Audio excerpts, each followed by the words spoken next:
Empathy's not just sweet and gentle. Empathy's expensive.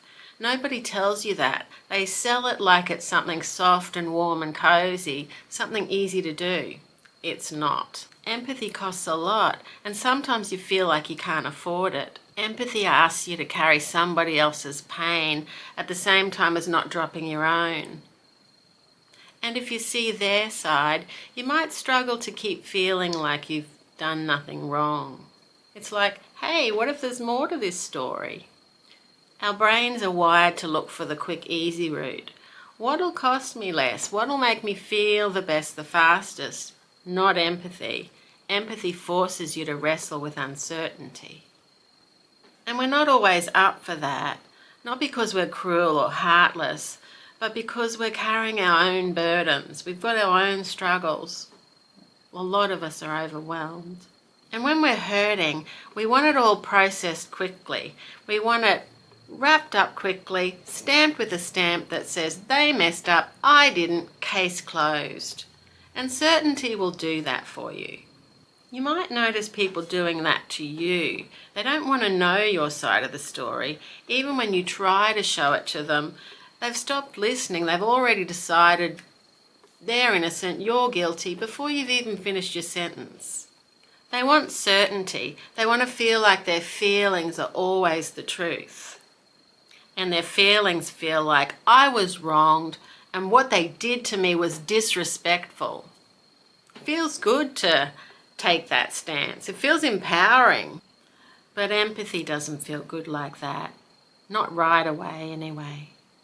To feel empathy for someone, you have to actively consider their motives, what they've been through, their limitations, their past pain, and that's heavy mental work. That's called cognitive empathy, and it's hard because you have to let go of certainty to do it. And, well, you might not like what you find out either. Most people don't let go of empathy because they're heartless or cold or cruel. They let go of empathy because they're already overwhelmed with their own struggles. They let go of it because they want to feel innocent. The problem is, though, when people choose not to have empathy, even if they're a really nice person, they will end up hurting people, and they will do some things that seem pretty heartless. But they won't frame it like that. They'll call it boundaries, insight, self-respect, and they'll look strong, certain, sure of themselves.